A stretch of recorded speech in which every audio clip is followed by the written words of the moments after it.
Mata adalah panglima hati. Segala yang kita kerjakan tanpa disadari menciptakan misteri yang ada dalam hati. Baik, buruk, kejam, pilu, sampai kisah ironis, semua akan kita kuak di sini, menembus mata batin. Program ini akan menghadirkan orang-orang yang pernah ataupun masih melakukan tindakan di luar batas kewajaran. Dan malam hari ini, bintang tamu yang hadir adalah Uut Sally. Uut, terima kasih sudah berkenan hadir malam hari ini. Kamu punya pengalaman mistis nggak selama ini yang sampai sekarang membekas dan masih kamu ingat? Kalau pengalaman aku sih ya, kalau dilihatin langsung itu belum pernah. Sosok gaib muncul gitu belum pernah ya? Belum, Tapi, jangan. Ya mudah-mudahan jangan. Jangan. Tapi waktu itu aku pernah ya mau show di daerah Yogyakarta gitu, di salah satu gedung. Tapi itu katanya teman-teman aku tuh seram gitu, angker di situ. Nah, kebetulan waktu itu aku parkir di sebelah gedung itu. Itu udah kelihatan angkernya karena apa? Banyak kayak semak-semak gitu loh. Kayak rumput yang udah tinggi-tinggi gitu, kayak nggak pernah bersihin. Oke. Nah, mungkin cerobohnya aku atau gimana ya? Aku itu nahan kencing gitu. Nah, aku kencingnya itu di sebelah mobil aku. Itu keadaan pintu mobil aku kan sengaja aku buka. Nah, waktu aku tuh kencing itu, tiba-tiba pintu mobil aku itu nutup kencang banget, kayak ada yang dorong. Glek gitu. Aku kaget. Nggak ada angin tapi? Nggak ada sama sekali. Aku kaget banget. Terus aku masuk ke mobil, aku tanya teman aku yang nyetir itu, kamu itu yang nutup pintu mobil ya? Enggak, bukan aku, bukan. Kirain malah kamu sendiri yang nutup gitu. Aduh, terus aku perasaanku udah nggak enak dong. Pikiranku udah gak karuan. Terus aku mikirnya, aduh, mungkin ini makhluk sini yang jaga sini. Mungkin karena aku nggak permisi betul gitu ya, ya. itu nggak permisi dulu. Aduh. Gitu. Terus aku dalam hati aku berdoa, aku minta maaf. Aku udah ceroboh di situ. Dan di situ nggak ada apa-apa lagi sih. Nggak pernah ada kejadian lagi ya? Enggak. Mudah-mudahan jangan. Malam hari dong. ini juga mudah-mudahan kamu baik-baik aja ya, Ut ya. Kita akan ketemu dengan partisipan kita yang pertama. Dia adalah seorang perempuan yang mengaku termakan guna-gunanya sendiri. Malam hari ini kami akan panggil dia dengan nama samaran. Kami persilahkan Rose.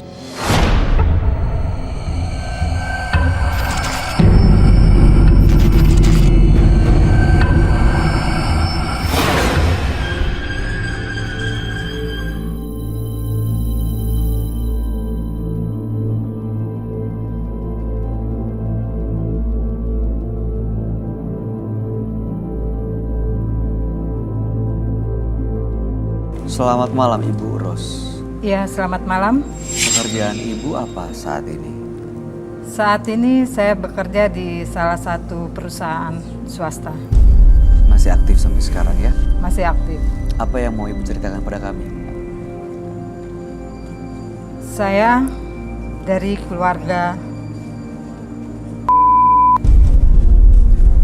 Saya menikah karena saya mencintai suami saya. Oke. Saya rela.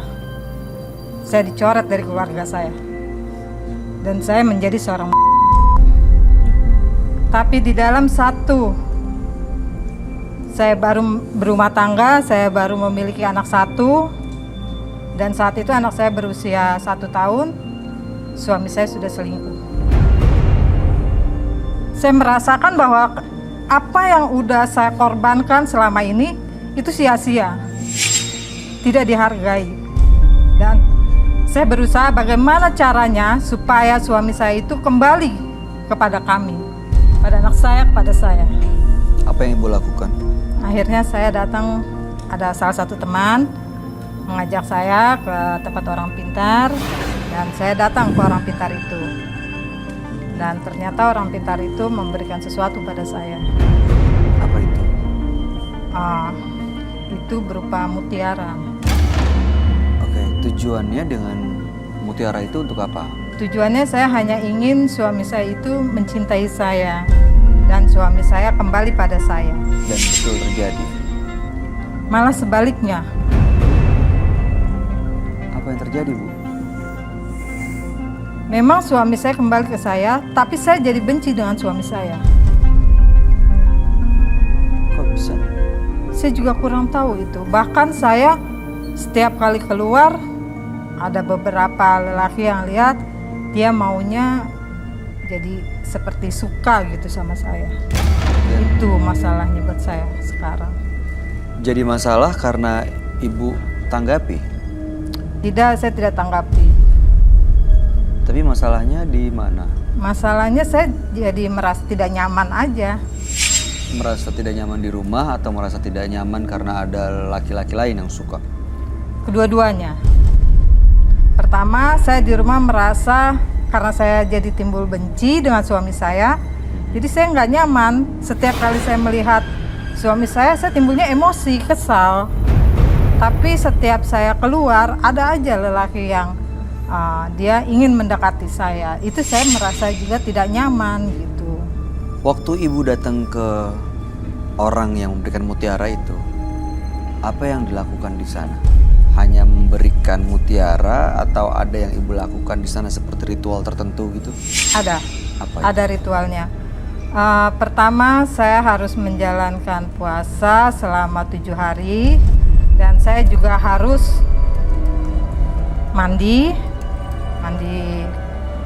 kembang 7 rupa. Dan saya juga ada sampai saat ini, kalau ritual itu yang waktu itu sekali itu, tapi tetesan air itu setiap malam Jumat itu saya harus lakukan sampai saat ini. Tetesan air apa ya? Iya, air bulu perindu. Dicampur di air mandi? Iya, dicampur di air mandi.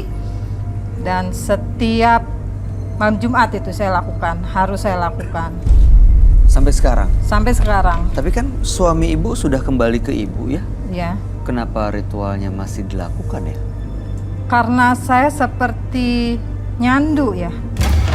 Kalau saya tidak melakukan itu, badan saya terasa tidak memiliki energi.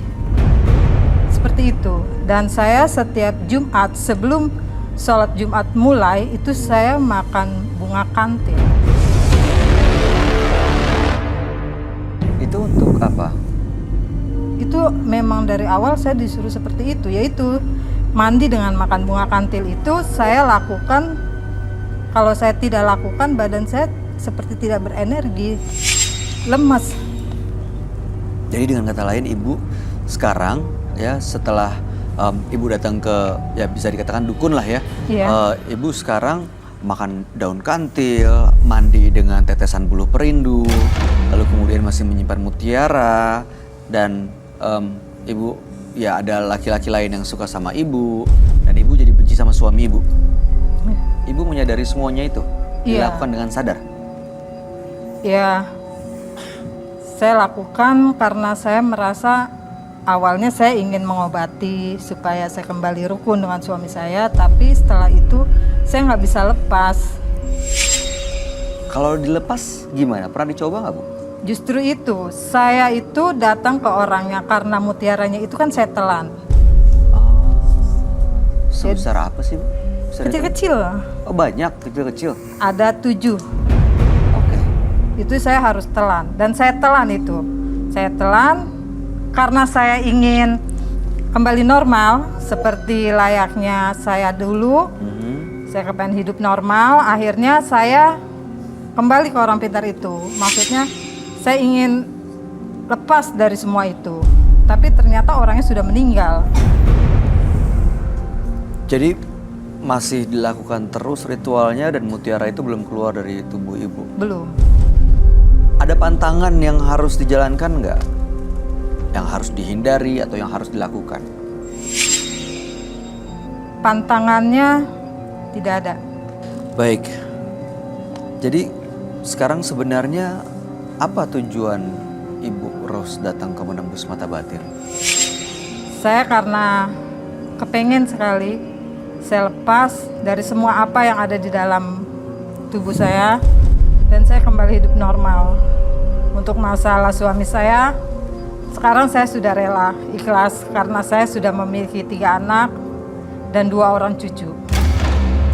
Oh, oke. Mudah-mudahan kita bisa dapat jawabannya malam hari ini, Ibu. Ya, mudah-mudahan, amin. Kami akan ajak Ibu untuk bertemu dengan sahabat kami. Dia adalah seorang indigo, kami persilahkan Roy Kiyoshi. Sebelumnya Tim Mata Batin sudah memberikan tanggal lahir dan nomor rumah partisipan kepada Roy Kiyoshi. Dengan mata batinnya, Roy akan membaca berdasarkan angka yang kami berikan. Rose, tinggal di rumah bernomor 14. Terlahir 1 Agustus 1973. Sosok yang cerdas, simpatik, dan memiliki firasat yang tajam. Namun perasaan dendam membuatnya menjadi terpedaya oleh orang lain. Saya melihat Rose melakukan ritual-ritual yang belum dia ketahui kegunaannya. Ritual itu membuat menjadikan sasaran makhluk halus yang selalu mempengaruhi Rose. Saya melihat dalam mata batin saya, Rose dijaga oleh seorang nenek-nenek berkebaya, menyeramkan sekali dan berambut putih.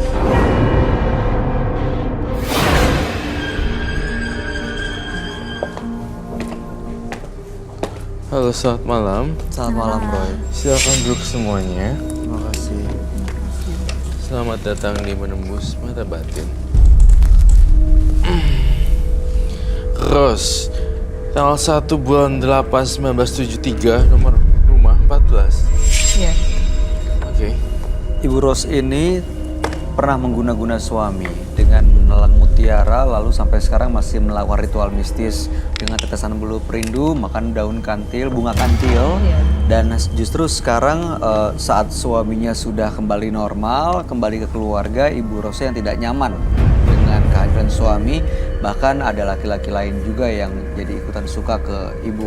Saat ini tujuannya datang adalah untuk melepas semuanya, ritualnya, mutiaranya, guna-gunanya, karena terasa justru malah berbalik ke ibu gitu ya. Iya, betul.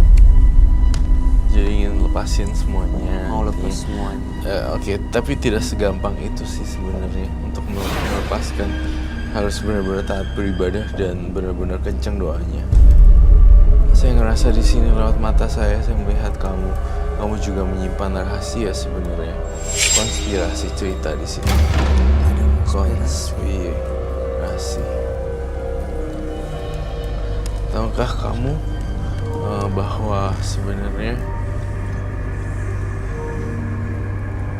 cerita ini saya melihat dalam penglihatan batin saya. Koreksi saya juga ketika salah ataupun kamu malu, mungkin kamu bisa mengecek. Saya melihat jujur ya, jujur banget. Oke. Kamu pelariannya terhadap salah satu seorang pria.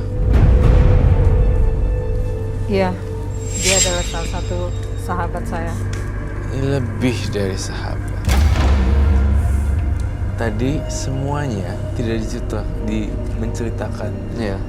ini ke Bayu, kan? Enggak diceritakan soal sahabat ini. Tapi saya melihat kedalaman jauh di mata kamu. Saya merasa kamu lebih suka dengan dekat, lebih nyaman karena lebih secure, lebih nyaman ke tempat cowok yang itu. Yang dibilang sahabat itu. Betul. Dan satu lagi, sampai sekarang masih kontak kan? Iya, masih. Oke, nggak ada. Saya juga, saya orangnya open minded. Nah, Nggak apa-apa juga punya temen. betul. Ya nggak ada That's masalah. normal. Iya. Cumanya saya ingin nanya kebenarannya aja. Ternyata memang benar. Benar. Kamu juga menikmati nafsu indrawi. Jadi kayak Melihat, Iya. ya memanjakan mata memanjanya gitu ya. dengan laki-laki itu. Boleh saya tahu gak nama lakinya siapa? Namanya Suami ibu tahu tentang hubungan ibu dengan Sony? tidak. Itu Boleh kesalahan tanya nggak itu? fatalnya. Silakan. Itu kenapa harus main sama laki-laki lain? Saat itu Bisa karena saya merasa saya tidak ada teman wanita dalam lingkungan kerja saya adalah laki-laki semua.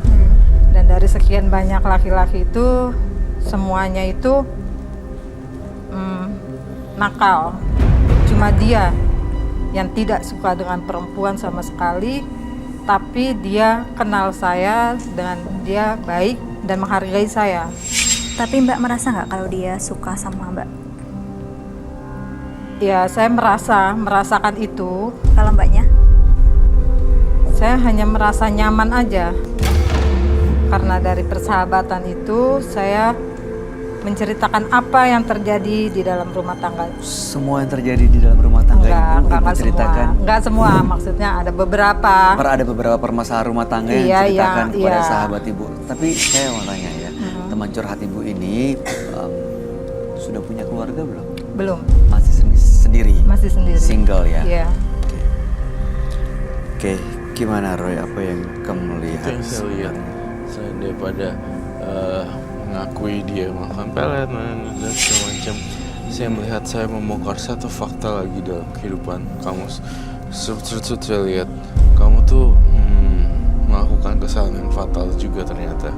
Tidak ada yang bisa dibela di sini, baik Ibu Rose maupun suaminya. Tampaknya dua-duanya saling balas dendam dan melakukan hal yang sama. Jadi apa bedanya ya? Oh, jadi yang kamu lihat sebenarnya sama ya? Iya. Iya, yang dilakukan suaminya berarti yang dilakukan Ibu Rose saat ini sebenarnya. Betul sekali. Awalnya semua orang terkesima dan simpati dan segala macam. Tapi pada akhirnya ketahuan juga dari mata kamu. Mata adalah jendela hati.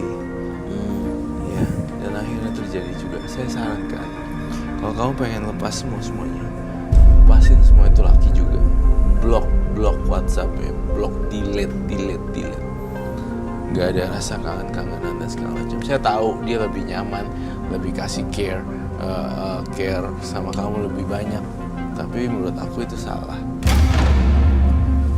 Ini teman kantor ya Bu? Iya, teman kantor. Ibu lebih saat ini ya, lebih senang Sabtu Minggu saat libur kantor atau Senin sampai Jumat saat masuk kantor? Kedua-duanya saya nggak suka ya. Soalnya jujur, kalau Sabtu Minggu saya di rumah, libur. Berarti saya bertemu dengan suami saya. Tapi kalau saat saya masuk, ya yang di luar itu yang pertama kali saya cerita. Ada beberapa. Kalau untuk sahabat saya itu, dia di cabang, saya di pusat. Jadi sebenarnya ya ada beberapa, ada pria-pria lain juga, tapi hanya satu nih yang di kantor cabang yang dekat sama Ibu Rose ya. Iya. Oke. Guna-guna yang dilakukan buat suaminya itu masih apa ya? Masih terus dilakukan Roy sampai saat ini Oh ritualnya. gitu. Apakah justru malah mengundang makhluk halus juga kah dalam kehidupan Ibu Rose? Sebenarnya guna-gunanya nggak usah pelet untuk suaminya. Iya, Iya. guna-guna Pelet supaya untuk balik. suaminya nggak usah dilakuin lagi. Karena gini loh, kalau emang dasarnya cinta, nggak usah pakai gitu-gituan juga bakalan cinta. Ya, setuju. Nggak usah pakai pelet, nggak usah pakai apa, kasih minuman dan segala macem. Kita udah nothing tulus, dia jatuh cinta, ya udah. Ya. Tapi masalahnya saya nggak yakin Ibu Rose masih cinta sama suaminya sekarang sih. Ini sebenarnya lebih ke arah ego sih, ego masing-masing sih. Suami kamu juga galak juga, temperamen. Iya, betul. Saya nanya nih ya, saya ngelihat saya ada lihat itu ya? Hah? Ngelihat Iya, suaminya. dalam saya ngelihat ada luka lebam sebenarnya di bagian ada di bagian sesuatu Tubuh. ya, warnanya biru. Iya. Dada saya. Dada kamu ya, makanya saya nggak enak ngomongnya. Kamu tahu kan itu kerjaannya siapa kan? Iya. Dipukul ya. Dipukul.